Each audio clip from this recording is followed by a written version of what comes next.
Bitcoin. And Bitcoin is very simply a decentralized digital currency. In other words, it's kind of like virtual cash or gold. And it's transferred person to person, which means that there's no bank or government control or prerequisites to be able to own or transfer Bitcoin. And the symbol for Bitcoin looks like this B with little hashes through it, or BTC, kind of like USD for US dollar.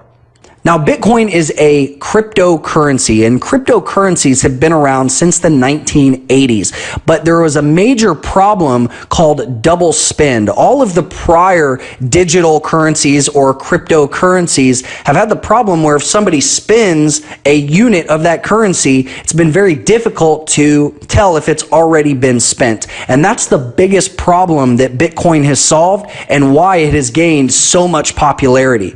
And the way that it does this is through its distributed peer-to-peer network, which works kind of like BitTorrents.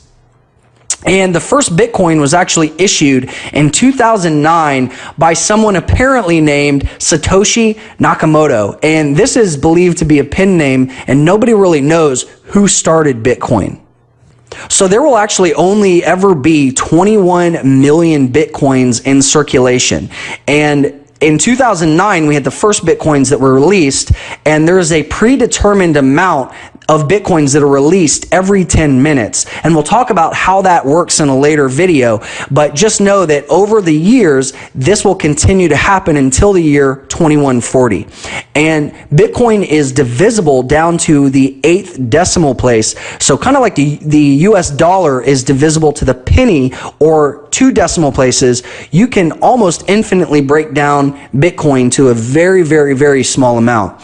And the Bitcoin protocol or the Bitcoin network, the way that Bitcoin operates, since there's no central location that's governed by any specific country, it's very difficult and expensive to hack. And there's some numbers that say to even hack the Bitcoin network for 10 minutes would cost around $500 million. And so there's a lot of trust and a lot of vetting of the protocol and the network that has happened over the past few years.